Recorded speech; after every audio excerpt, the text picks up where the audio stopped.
네, 미국 대선 이후 한국 증시를 외국인이 랠리를 주도하면서 2차 랠리 국면을 맞고 있는 가운데 지난주에는 코스피 지수가 2,700선을 돌파했고 원달러 환율은 1,080원대로 급락했습니다. 오늘 아침 기준 국내 증권사와 언론을 보면 한국 증시와 외환 시장을 여러 각도에서 자세하게 분석을 잇고는 있지만 오늘 이 시간에는 코로나 사태와 같은 위기 때일수록 더 잘 들어맞는 조지 소로스와 워런 버핏의 자기 암시 가설로 한국 주가와 그리고 원달러 환율 분석해보는 시간 마련했습니다. 도움 말씀 위해서 한국경제신문사의 한상준 논설위원 자리해 주셨습니다. 어서 오세요. 네, 안녕하십니까?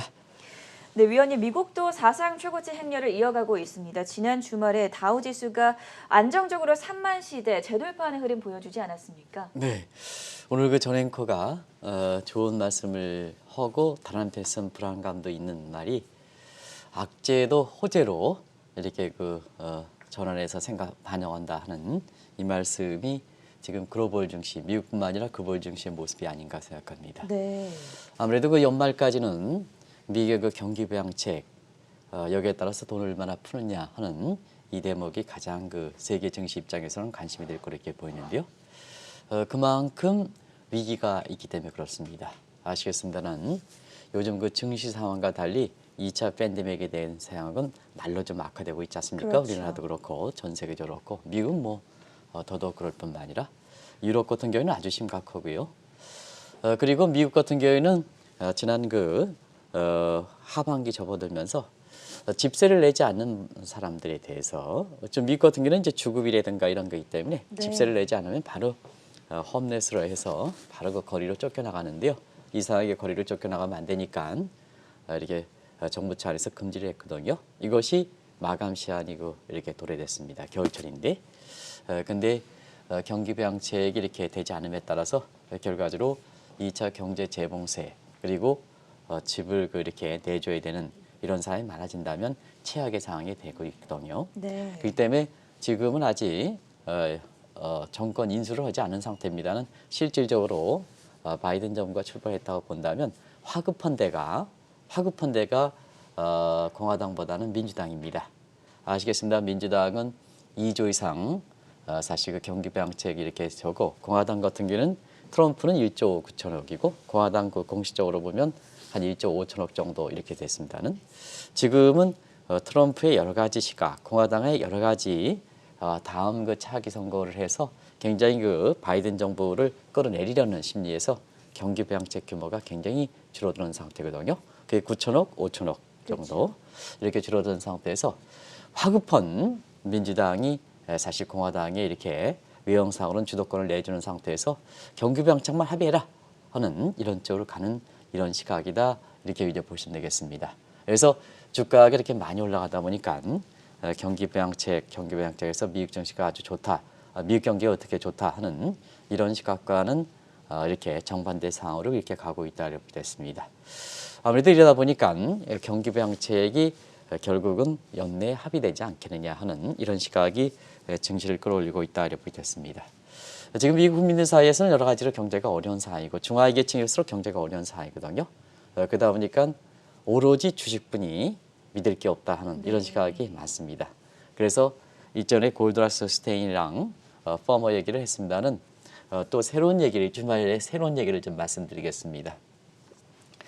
주식이 시큐리티가 is my hope and sun이라고 해서 지난 주말에는 주식이 나의 희망이자 예. 나의 태양이다 하는 이런 쪽으로 해서 우리가 골드라스 스테인이라든가 퍼머는 그냥 심리에 진전된 사항을 이렇게 말씀드립니다는 이것보다 더 태양이다 아니면은 희망이다 하는 이런 쪽으로 해서 주식뿐이 믿을 것이 없다. 지금 미국 사회라든가 세계에서 이렇게 보면 2차 팬데믹이 굉장히 확산되는 상황에서 오로지 희망을 갖고 있는 게 주식이다. 이렇게 보시면 되겠습니다. 그러다 보니까 저는 거기서 말씀하신 대로 2차 팬데믹, 그 다음에 사실 홈레스에 대한 우려 이런 것은 미국 사회에서 아주 극단적인 악재에도 불구하지 않습니까? 네. 근데 이것을 호재로 인식하는 아주 투자 심리가 그만큼 아주 극도의 상황을 달한다 이렇게 됐습니다. 그래서 시청자 여러분, 지금 세계 증시가 사상 최고치 행률을 지속되고 있지만 질적으로는 그렇게 썩 좋은 환경은 아니다. 이 점이 향후 증시와 관련해서 상당히 시사점을 많이 던져주지 않겠나 하는 생각이 듭니다. 사실 미국 증시뿐만이 아니라 한국 증시도 그동안 가보지 않았던 새로운 길을 가고 있습니다. 현재 한국 증시 상황은 어떻습니까? 네, 지난 주말에 아주 증시가 뜨거웠죠. 그렇죠. 증시가 뜨거웠죠. 이제 증시가 뜨거운데 사상 최고치를 기록했는데 상승 종목보다 하락 종목이 많았어요. 네. 사실 대형 기술 대형 업종을 중심으로 해서 외국인이 사는 이런 쪽이다 보니까 지수 왜곡 현상이 많죠. 그래서 코스피 지수 같은 경우는 2,731 사상 최고치를 기록했고요. 코스닥 같은 경우에도 사실은 2018년 1월 달에 기록했던 사상 최고치에 근접하는 모습이다. 이렇게 이제 보시면 되겠습니다. 그래서 누누이 말씀드립니다는 지난 이렇게 사실 3월 중순 이후부터 이렇게 사상 최고치 행렬이 지속하고 있는 지금의 장세에 대해서 굉장히 이렇게 생각했던 시각은 그렇게 많지는 않았습니다. 네. 그래서 올해의 재테크 모습 보면 이 흐름을 이렇게 예상했느냐 아니면 예상치 못했느냐에 따라서 사실 개인의 재테크뿐만 아니라 증권사를 비롯한 금융사의 사실 실적이라든가 그리고 일부 이렇게 금융사의 최고 책임자들 이런 분들의 어떤 명함이 갈리는 한 해가 있지 않냐 생각합니다. 그래서 우리가 지금은 사상 최고치 행렬, 사상 최고치를 위한 불과 8개월 전인 3월 중순만 하더라도 사실 이런 장세는 아니었다 이렇게 됐습니다. 그때 주가가 올라가고 지금처럼 환율이 떨어진다 이렇게 예상하는 시각은 아주 극소수에 불과했죠. 네. 대다수가 사실 주가가 급락하고 그다음에 기축통화인 달러만 갈 수밖에 없다 이런 쪽의 시각들이 이제 대부분이었었는데요. 실제로는 지난 주말에 우리 증시라든가 또 원달러율이 1,083원까지 떨어졌어요. 예. 지금 오늘 국내 매스컴에서 보면 토요일자에서 월요일자도 주가가 상승하고 사상 최고치를 기록하고 특히 환율이 1,083원까지 떨어짐에 따라서 지금 기업체들이 아주 난리거든요. 그리고 달러 예금을 그렇게 원달러 환율이 떨어질 때마다 은행 PB들이 차리티 킹찬에서 달러 사세요 이렇게 했던 시각이 달러 예금 잔고가 700억 달러가 넘는 상태거든요. 근데 이게 폭락하다 보니까 결과적으로 오늘 경제신문을 비롯해서 환율 문제가 아주 집중적으로 다루고 있는 이런 모습이 지금 상황이다 이렇게 보겠습니다. 그래서 지금의 이렇게 환율이 급락하고 그다음에 주가가 급등하고 하는 모습은 8개월 전에는 전혀 다른 환경이었다 이렇게 보겠습니다. 그래서 앞서 말씀드린 같이 올해 재테크 실정은 어느 쪽으로 봤느냐. 다시 말씀드리면 주가 급등, 환율 하락 이쪽으로 봤으면 올해 대단히 이렇게 재테크에 성공하고 기업 입장에서는 대단히 기업들의 실적이 상당히 좋았다 하는 걸 말씀드리고요. 이렇게 주가가 이렇게 아주 떨어진다. 환율이 급등한다. 이런 쪽으로 봤던 시각은 올해 이렇게 좋은 환경이지만 기업들의 실적이라든가 그다음에 개인에게 재테크 입장에서는 아주 최악의 해를 기록했었다 이렇게 보이됐습니다. 아주 극과 극을 갖는 것이 외형상 사상 최고치를 기록한 증시의 속에 내부를 들여다보면 아주 주체별로 명암이 아주 걸렸던 것도 올해의 재테크 시장의 하나의 특징이지 않냐 생각합니다. 네, 코로나 사태 이후에 한국 증시가 이렇게 9개월 동안 쭉 상승세를 유지할 수 있었던 데에는 조지 소로스와 워런 버핏의 자기 암시 가설로 설명을 잘 해볼 수 있다고 하던데요. 이 가설 많이 들어본 것 같기는 한데 정확히 어떤 의미입니까? 지금은 이제 심리가 많이 작용하죠. 우리가 네. 골드락스테인이라든가 파머라든가 그다음에 Securities, My Heart and Son이라는 이런 단어 같은 경우에는 지금 저널커께서도 증시를 매일 아침 진행하지만 경제 펀더멘탈이라든가 이런 쪽에 받쳐주지는 않지 않습니까? 네. 전부 심리가 지금의 사상 최고치 행렬을 일어나고 있다 이렇게 보겠습니다. 그래서 사이콜로지 이펙트 즉 심리 효과를 가장 잘 반영하는 게 바로 조지 소로스의 자기 암시 가설이다 이렇게 보겠습니다. 이런 각도에서 이걸 잠시 좀 설명드릴게요. 우리가 보면 코로나 사태 이후에를 좀 잠시 나중에 지수 가지고 좀 설명드리겠습니다는 심리가 경제 주가에 얼마큼 영향을 미치느냐 비단 또 경제도 영향을 많이 미치지 않습니까? 그런 각도에서 투자자의 심리와 주가의 관계를 잘 경계와 관계를 잘 분석한 것이 바로 조지 소로스의 자기 암시 가설이고 워렌 버핏도 조지 소로스의 자기 암시 가설을 가장 신뢰하는 이런 측면에서 금융위기에 이것이 워렌 버핏이 신뢰한다 그래서 원래 조지 소로스의 자기 암시 가설이지만 투자의 그루인 워렌 버핏이 가장 신뢰한다 해서 나중에는 소러스 버핏 가설이다 이렇게 됐습니다. 네. 그런 과정에서 지난 2월 중순이었죠. 이렇게 코로나 사태가 국내 증시에 이렇게 알려지면서 nobody knows, 아무도 모른다 하니까 투자 심리가 아주 급격히 위축됐죠. 그래서 주가가 한순간에 이렇게 비관적으로 이렇게 쏠면서 대거 매도하는 과정에서 주가가 폭락하는 이런 분위기가 됐던 것이 그래프가 있겠습니다는 사실 폭락기에 해당된다 이렇게 됐습니다. 그래서 여기 가장 먼저 나오는 폭락기가 경기보다 더 많이 주가가 떨어진다 이렇게 됐습니다. 이때 폭락기 때 일부 증권사가 소속되어 있는 이런 금융사의 회장께서 같은 경우에는 주가가 더 떨어진다.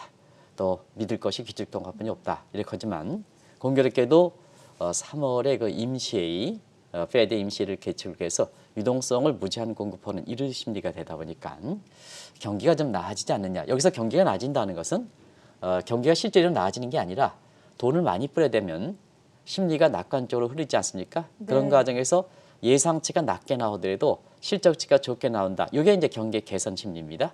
이게 이제 보통 그로스 서프라이즈라는 표현을 쓰죠. 그 그래프 다시 한번 보여주겠습니다. 그래서 경기에 대한 서프라이즈. 경기가 실제 개선되는 게 아니라 예상치 대비해서 실제치가 좋아지지 않겠네. 돈을 많이 뿌려대니까 그로스 서프라이즈 내지는 실적 자연 측면에서도 실적은 아주 낮게 예상하지만 실제로 실제가 좋아지지 않게 하는 어닝 서프라이즈 이런 것이 해서 주가가 1차 상승 국면을 걷는다 이렇게 됐습니다. 네.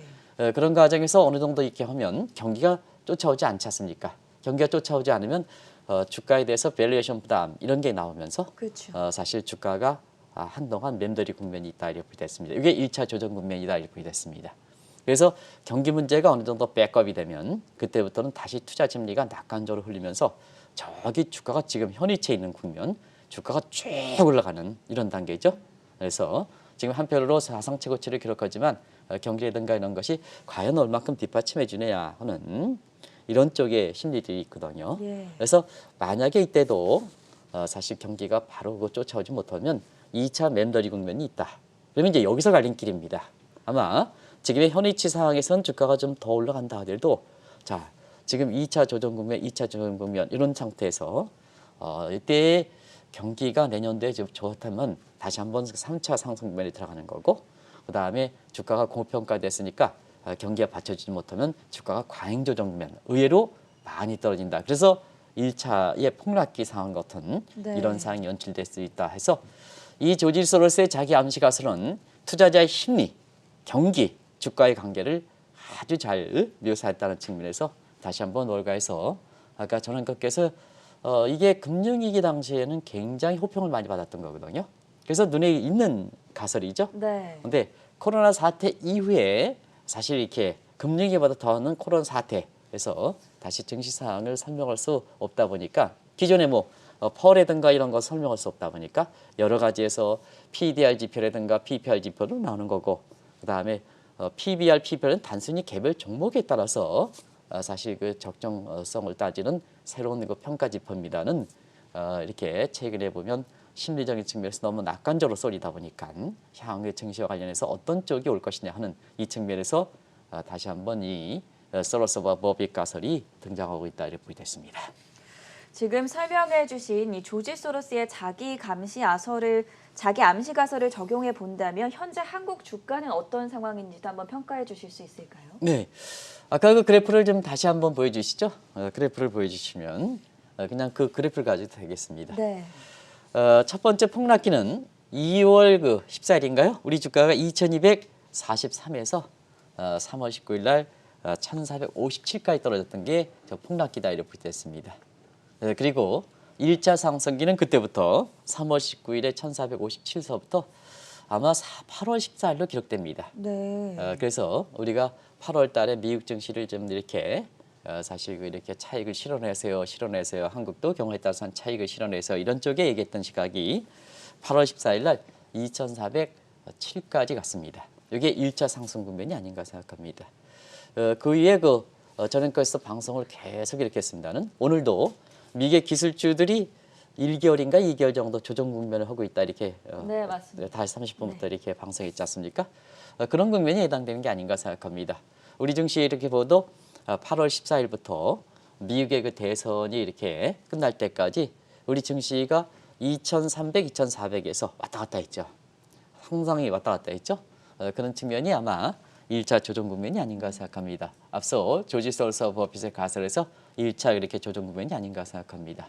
그리고 지금은 2차 상승기에 해당된다 이렇게 됐습니다. 그래서 미국의 대선이 끝난 게 11월 3일이고 한국의 증시 입장에서는 11월 4일인데요. 12월 4일에 우리 주가가 코스피가 2,357에서 지난 주말에 12월 4일에 2,731로 이렇게 해서 굉장히 주가가 많이 이렇게 올라갔다 이렇게 됐습니다. 네. 여기 52주 하면 사실 지금 한 1년 단위입니다는 우리 주가가 지난 3월 19일 날 1,457에서 지금 2,731인데요.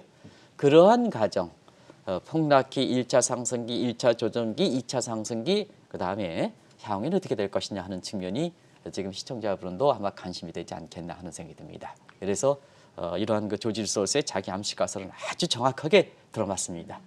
우리가 지난 2월 중순 이후부터 지금까지 주가 모습은 아주 조르스의 자기 암시를 그대로 아주 네. 거의 정확하게 들어맞고 있는 이런 상황이다 이렇게 보이겠습니다. 지금까지는 이 자기 암시 가설이 꼭 들어맞았지만 앞으로는 이 가설에 따라서 한국 증시가 어떻게 전망할지도 상당히 궁금한데요. 앞으로의 전망에 대해서는 어떻게 보십니까? 네, 일단은 앞으로 닥칠 일이니까 네. 조지 소로스와 자기 암시 가설대로 향후에 어떤 방향으로 전개될 건가. 일단 가설로 한번 보겠습니다. 그래프 모습을 다시 한번 보여주시죠. 그래서 지금 시간이 가면서 저 현위치인데요. 시간이 가면서 경기랑 괴리가 많이 발생하죠. 네. 그러면 이제 저게 전부 뭐냐면 거품에 대한 우려입니다. 주가가 올라가면 올라갈수록 시청자분도 주식에 대해서 저보다 잘 아시니까 펀더멘털이 받쳐지지 못한 상태에서 자 거품에 대한 우려. 전통적인 주가 평가 지표로 보면 거품에 대한 우려. 그리고 사실 최근의 평가 지표로 보면 PPR이든가 PDR로 해더라도 PPR 무형자산, 페이턴트, 드림 이 자체가 그렇게 명확지는 않지 않습니까? 그렇죠. 그런 과정에서 주가가 경기 여건, 기업들의 실적 이상으로 이렇게 상승하는 국면에 대해서 새로운 평가 지표로 PPR과 PDR로 설명한다 하더라도 그 자체가 명확하진 않다. 시간이 가면 갈수록 그런 의심점이 굉장히 커지는 게 아닌가 생각합니다. 그런 상태에서 이후에 보면 그런 것이 어느 단계가 이렇게 지나면 주가는 이렇게 지난 8월 14일 이후에 미 대선과 마찬가지로 기간 동안 마찬가지로 주가가 2차 조정에 들어갈 수 있는 상황이 이론적이다 이렇게 됐습니다. 버핏의 이런 대로. 그리고 여기에서 경기가 받쳐주면 다시 한번 3차 상승 국면에 들어가는 거고 경기가 받쳐주지 못하면 사실은 주가가 굉장히 오히려 많이 떨어진다. 왜냐? 1차 상승 국면에 빨간 선이 경기보다 더 많이 이렇게 올라갔죠. 예. 1차 거품. 그다음에 2차 상승기에도 더 많이 올라갔죠. 그렇죠. 주가가 더 거품, 높았죠. 더 올라갔죠. 2차 거품 겹쳤죠. 그다음에 3차 2차 조정에 의해서 경기가 받쳐주지 않으면 그 거품이 한꺼번에 무너지는 상황 이런 것이 과잉 조정 국면이다 이렇게 보겠습니다. 그래서 일단은 머피가 이렇게 소로스의 네. 가설로 보면 결국은 앞으로는 왜 펀더멘탈 장세냐 펀더멘탈 장세냐면 펀더멘탈이 받쳐줘야 주가는 간다. 네. 우리가 보면 오늘 연합뉴스에서 다음에 이렇게 다음 주에 올해 마지막 회의에서 사실은 그 문제를 가지고 오늘 설명드리려고 했습니다. 다시 한번 페드가 유동성을 공급하지 않겠느냐 해서 유동성 장세라는 표현을 썼습니다. 다시 한번 유동성 장세라는 표현을 썼는데요. 지금은 유동성 장세보다는 펀더멘탈이 받쳐주느냐 이 여부가 더 중요하다. 코로나 직후에는 유동성이 중요하지만 지금은 유동성보다는 저 이론으로 볼 때는 펀더멘탈이 받쳐주느냐 이게 사실은 향후 증시 흐름에 가장 관건이 된다 이렇게 보여졌습니다. 그러면 자 이런 상황에서 앞으로 주가가 더 갈 수 있는 환경이 있을 거고 그 다음에 경기 여건이 받쳐주지 않을 때는 주가가 의외로 큰 폭으로 떨어질 수 있는 이런 갈림길에 놓여 있는데요. 자, 한국 증시가 앞으로 어떻게 될 것이냐 하는 걸 보겠습니다. 한국 증시 아이스 브레이킹과 아이스 에이지에 있다. 지금의 또 다른 신국면, 얼음을 깨고 신국면에 갈 것이다 하는 측면이 이 아이스 브레이킹이라는 단어를 쓴다 이렇게 되어 있습니다. 네. 그리고 자 지금 상태에서 또 한번 추락을 맞는다 하면 빙하게 되는 거죠. 아이스 에이지 시대가 된다. 이 갈림길에 놓여 있다 이렇게 되어 있습니다. 사실상 이 대목은 한국 주가가 기업의 실적이라든가 이런 걸 받쳐주지 못할 때에는 못하는 상태에서는 상당 부분이 시사점을 던져주는 게 아닌가 생각합니다.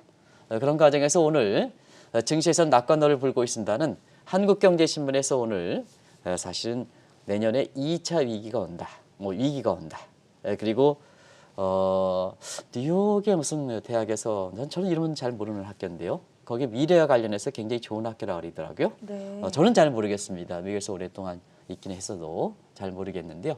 거기에 최 무슨 예측론자가 있어서 이름은 제가 알고 있지만 방송상 이렇게 하면 또다시 이분은 아주 한국 경제가 굉장히 어려움에 빠질 것이다. 물론 한때의 그 2016년, 2017년에 한국 경제가 위기가 빠질 것이다. 아주 해서 2019년 이런 쪽에 고질적으로 한국 경제 위기를 댔는데 잘 들어맞지는 않았습니다. 근데 또다시 이렇게 굉장히 경제가 어려질 것이다. 이렇게 예상을 해서 이번에 맞을까 안 맞을까 또 관심이 되고 있는데요. 어쨌거나 이런 위기론이 나온다는 것은 저는 갈림길에서 어느 쪽으로 보느냐에 차이가 있는 것이 아닌가 생각합니다. 그런 과정에서 네. 일단은 시간을 갖고 지켜봐야 되겠으면 투자 환경적인 측면에서는 자, 지금의 장세에서 이렇게 보면 자, 지난 그 길게 보면 트럼프 정부 이후서부터 증시에서 가장 싫어하는 것이 리스크가 있다 하더라도 예측이 가능하면 그건 증시에서 싫어하지는 않습니다. 맞습니다. 그런데 예측이 어려운 리스크가 증시에서는 가장 싫어하는 거거든요. 그렇죠. 이게 트럼프 리스크에 해당된다고 보고 있습니다. 네. 어찌됐든 트럼프 리스크가 내년 1월 20일서부터는 사실 그 해소된다 하는 측면에서 지금도 사실 그 11월 3일 날 미국의 그 대선 이후에 그동안 아주 증시에서 고질적인 병이었던 트럼프 리스크가 완화됨에 따라서 사실 주가가 이렇게 올라가는 측면도 강하지 않지 않습니까? 그래서 큰 투자 환경적인 측면에서는 트럼프 리스크가 해소된다는 측면 첫 번째. 두 번째는 지금 코로나 직후에 코로나 시대이지 않습니까? 어찌됐든 미국의 미국을 중심으로 해서 지금 영국도 그렇고 바레인도 그렇고 우리도 그렇고 네. 지금 코로나 백신 문제에 대해서 상용화 문제가 되지 않습니까? 상용화되면 일단은 그 포스트 코로나 시대로 간다 이렇게 보게 됐습니다. 그래서 지금 상태에서는 투자 환경적인 측면에서는 자 아이스 에이지보다는 아이스 브레이킹 시대로 갈 수 있는 이런 가능성이 높지 않겠느냐 하는 투자 환경적인 측면입니다. 네. 그런 측면이 지금의 상황이 아닌가. 그것이 바로 사실 그 한국 증시에서 외국인이 주도하면서 결과적으로 사상 최고치 행진을 이어가는 모습이 가장 큰 요인이지 않냐 생각합니다. 투자 환경 측면에서 살펴볼 때는 한국 증시가 아이스 에이지보다는 아이스 브레이킹 시대로 더 갈 가능성이 높다고 말씀을 해주셨는데 이와 또 비슷한 결을 같이 하는 것이 글로벌 IB들도 실제로 내년도에 한국이나 중국 같은 신흥국 주식을 조금 더 추천하고 있는 모습이던데 이 부분은 어떻게 보십니까? 제 개인적으로는 사실 증시 분위기를 가장 잘 전해주는 게 네. 5시 30분부터 이렇게 한국경제TV의 새벽 방송이 아닌가 생각합니다. 그런 측면에서 제가 이렇게 앵커 짜고 이렇게 얘기한 건 아니고요. 제가 이렇게 그 분위기를 이렇게 볼 때 텍스트 마닝 기법에서 방송을 진행하는 전 앵커 그리고 캐스터분이 자 어조가 어느 쪽으로 될 것이냐 하는 이 어조 지수 텍스트 마닝 기법에서 어조 지수를 굉장히 많이 이렇게 생각한다 이렇게 보겠습니다. 네. 근데 지난 일주간 이렇게 어조 지수를 보면 전부 뭐냐 신흥국 통화, 신흥국 주식 이렇게 추천하는 시각들이 우리 캐스터들이든가 전 앵커 입을 통해서 많이 나왔습니다. 많이 전해드렸죠. 그렇습니다. 이건 비단 이렇게 그 외신의 소식을 전해주는 입장에서는 자, 전 앵커가 그러한 신흥국 통화라든가 주식에 대해서 언급을 많이 한 것은 그만큼 외신들이 신흥국 통화라든가 주식을 많이 추천한다는 얘기 되거든요. 네. 그런 과정에서 보면 지난 대선 이후에 신흥국 통화, 신흥국 주식 왜 이렇게 많이 추천하냐 하면 대부분 다 미국이라든가 이런 선발 이렇게 그 공업국들은 내수 위주죠. 내수 위주죠. 미국 같은 경우는 사실 그 내수가 큰 시장 아니겠습니까? 그리고 후발 업체들 신흥국 업종에서는 대부분 수출 지향적 국가다 이렇게 됐습니다. 그런 과정에서 왜 골드만삭스라든가 글로벌 그 인베스트뱅크들이 신흥국 통화를 일제히 추천하고 네. 그다음에 신흥국 주식을 추천하고 이것을 전해주는 우리 전 앵커의 입속에서 이 용어가 가장 많이 이렇게 거론될까 하는 측면에서 보면 결과적으로 이전에도 한번 말씀드렸습니다는 내년에 큰 흐름이 큰 줄기가 사실 그 바이든 정부 출범 아니겠습니까? 이 바이든 정부 출범은 사실 트럼프의 갈기갈기 찢었던 것을 화합을 한다는 얘기거든요. 화합. 네. 그다음에 통합을 한다는 얘기입니다. 그럼 화합과 통합은 게임으로는 국가라든가 기업들 같은 경우는 서로 적대하면 안 되겠죠. 공생적 게임, 셰프리 로스의 공생적 게임이라든가 그다음에 제닛 앨런의 이렇게 부근되시는 조지 에걸프의 이렇게 비디오 실성 정보 게임이라 하더라도 이것을 공생적 게임이거든요. 그러면 협력적 공생적 게임은 뭘까 하는 측면에서는 우리가 경제에서 본 외부성, 엑스터널리티 외부성이 있습니다. 그래서 개인의 사적 비용에 비해서 사실 소셜 코스트가 어떻게 되느냐, 사회적 비용이 어떻게 되느냐. 자, 트럼프 한번 보겠습니다. 트럼프는 뭐냐? 본인의 얘기에서 세계 경제 굉장히 흐트러뜨리게죠. 그러다 보니까 세계 경제 흐트러지게 세계에서 보면 경제 오염입니다. 트럼프가 얘기하는 것은 오염입니다. 그러다 보니까 본인이 이렇게 말 한마디 하는 것은 어쨌거나 힘이 들어가죠. 소셜 프라이빗 코스트 대비해서. 이게 트럼프가 미국과 갈등, 북한과 갈등 매일 바꾼다면 시청자 여러분들 짜증나지 않습니까? 그 짜증나는 게 경제 비용으로 이렇게 합친다면 소셜 코스트, 사회적 비용이 세계적으로 큰다는 거예요. 네. 이게 외부 불경제과다 이렇게 됐습니다. 반면에 바이든 정부는 공생과 협력 게임이라 하는 것은 뭐냐? 자, 남을 서로 이해하고 도와준다는 얘기입니다. 그런 과정에서 보면 바이든 대통령이 당선자가 프라이빗 사적 비용에 비해서 자, 공생하고 게임하고 당신을 다른 데 이용은 사회적으로 그만큼 혜택을 많이 준다. 사회적으로 혜택을 많이 줍니까? 코스트적인 측면에서 소셜 코스트는 낮아지는 거죠. 외부 경제 효과. 아파트에 아름다운 꽃을 내가 100만 원 들여서 많은 사람한테 아름다움을 주는 그런 것과 마찬가지다. 마찬가지다. 그런 측면에서 일단 세계 교육이 다자체로 복귀하면 이렇게 세계 교육 증가한다. 그다음에 코로나 백신 사용화로 인해서 내년도에는 상품 이동이 자유로워진다. 세계 교육 증가하는 거죠. 그러면 내수장에 지정되는 미국을 비롯한 선진국보다 왜 골드만삭스라든가 세계적으로 이렇게 투자은행들이 왜 신흥국 통화라든가 신흥국 주식을 추천할까 하는 측면에서는 사실 이렇게 그 세계 교육을 바탕으로 해서 그것이 다자채널 복구든 그것이 코로나 백신 상용화든 세계 교육 증가를 바탕으로 해서 세계 경제가 내년도 회복된다 이렇게 본다면 결과적으로 뒤늦게 수출 지향적 국가들이 가장 혜택을 보는 거죠. 네. 그래서 일전에도 말씀드렸던 한국과 중국 같은 이런 수출 지향 국가들이 혜택을 보다 보니까 결과적으로 골드만삭스라든가 이런 측면에서는 이렇게 사실 그 한국이라든가 중국 같은 신흥국 통화라든가 주식을 선호한다 이렇게 됐습니다. 그리고 내년도에 한국에서 대단히 큰 위기가 올 것이다 하는 미래학자 이렇게 하는 그분들 같은 경우는 이렇게 세계적인 예측 기관들이 자 확실한 근거를 토대로 해서 이렇게 그 얘기하는 이런 시각을 한번 보실 필요가 있다 이렇게 됐습니다.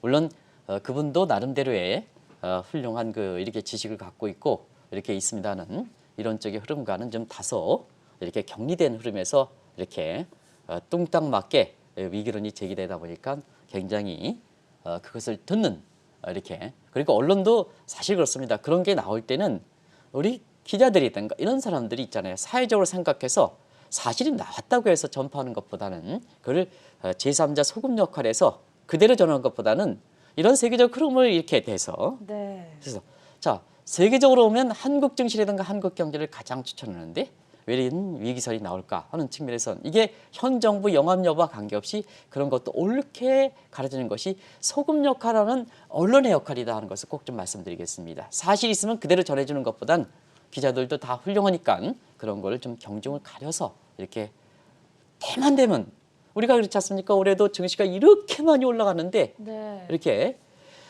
시장에 경륜이 있다 하시는 모 교수님께서는 3월 위기설 안돼 맞추지 않아 7월 위기설 맞추지 않아 9월 위기설 맞추지 않아 이러다 보니까 지금은 주가를 그 상당히 이렇게 좋게 보는 시각으로 바뀌었더라고요. 이런 것과 마찬가지로 이렇게 경중을 가릴 필요가 있다는 걸 꼭 좀 말씀드리겠습니다.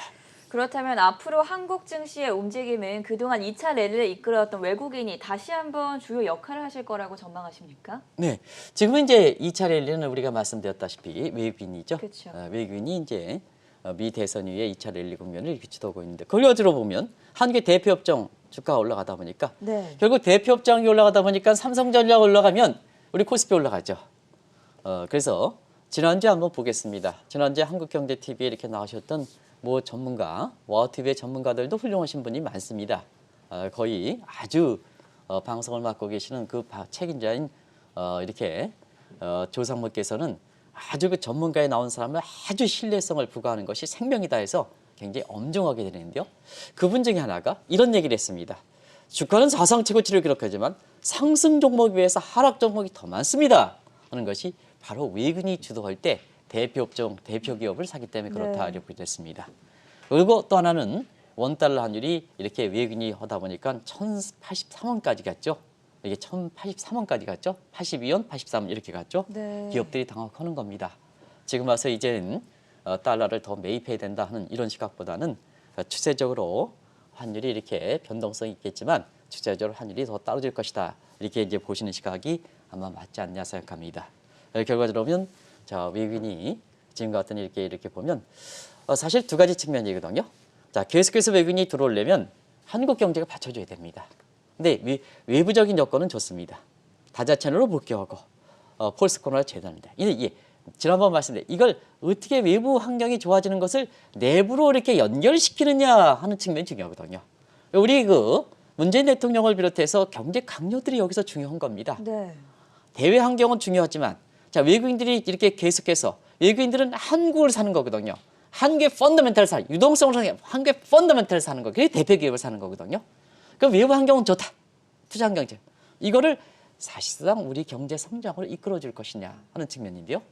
지금 서로가 갈기갈기 찢어지는 상태에서 정적 문제로 인해서 하다 보니까 OECD가 내년도에 우리 경제 성장을 오히려 낮춰주는 이런 모습을 보여요. 이게 사실 문재인 대통령을 비롯해서 현재 그 경제 강요 트림이 굉장히 고민할 사항이다 하는 걸 말씀드리겠습니다. 그래서 우리도 사상 최고치를 기록하지만 자, 하락 종목이 많고 원달러 환율이 떨어지고 네. 떨어지다 보니까 질적인 측면에서는 그렇게 썩 좋은 환경은 아니다 하는 걸 말씀드리겠습니다. 말씀해 주신 대로 외국인이 대표 기업을 중심으로 매수를 하는 게 한국 증시에 과연 100% 좋냐라고 봤을 때는 조금 의문이 생기는 게 사실입니다. 이럴 때 우리 투자자분들은 어떻게 투자 전략 세워보면 좋겠습니까? 결국은 대표 업종 쪽으로 외국인에 의해서 네. 대표 업종 쪽으로 이렇게 가르고 상승 종목과 하락 종목이 많다면 사실은 기업의 규모에 따라서 대형 종목이냐 아니면 그 밑에 그 밖의 종목이냐에 따라서 빈익빈 부익부 현상, 소위 K자형 구조가 더 심해진다는 얘기거든요. 이거 그대로 한번 방치해 보시기 바랍니다. 대기업은 주가가 쭉 좋으니까 굉장히 자본 사정이 좋아지겠죠.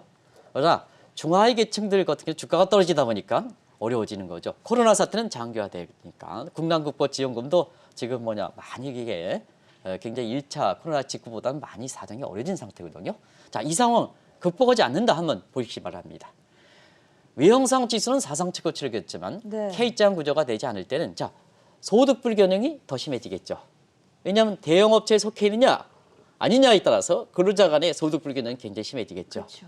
그리고 대형 업체들 중심으로 해서 저하해서 소득이 되니까 부동산 투기는 나중에 더 재현될 소지가 있는 거죠. 수급이 더 지금 강남이라든가 뭔가에서 공급이 따르지 않다 보니까 수급 불균형이 심한 상태에서 자, K자형 구조를 이렇게 하지 않으면 더 네. 되겠죠. 그리고 이런 상태에서 코로나가 장기되면 중하위 계층들 소상은 극단적 선택하든 대단히 죄송합니다는 사회 병 현상이 심한다 이렇게 됐습니다. 그래서 지금은 사상 최고치에 그럴 리 없겠습니다는 금융당국 정부 다 공치사하면 안 된다. 오히려 할 일이 많다.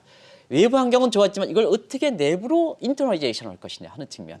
그리고 우리나라에서 보면 소프인 감정에 해당되는 자, 외형상 괜찮지만 내부적으로 어려운 우리 국민들 대다수가 속해 있는 중소기업에 속해 있는 이 국면을 어떻게 해석하느냐. 그러면 그걸 커머셜 뱅크에 맡기느냐. 안 된다. 담보가 요구하기 때문에. 그래서 투자은행, 증권사를 비롯한 이런 쪽으로 정책 단계의 금융의 우선순위를 바뀌어야 된다는 걸 말씀드리겠습니다.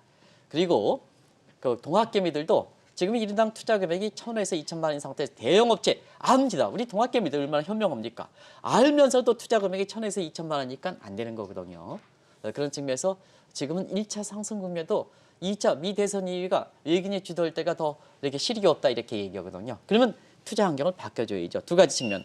하나는 대형 업체에 이렇게 접근성을 보여주는 이런 ETF 상품 같은 거. 뭐 우리가 지난 주말에서 네, BBIG 말씀드렸죠. ETF 같은 대안적인 투자를 좀 모색한다든가 아니면 거꾸로 개인 투자가 입장에서는 사실 대안적 투자가 하지 않는다면 주가가 올라가는 것보단 내려갈 때 추격 매수하는 것보단 내려갈 때 개별 종목 같은 걸 리스크를 그대로 놓쳐놓으니까 그때를 대비하는 것이 더 오히려 바람직한 현상이 아닌가 생각합니다.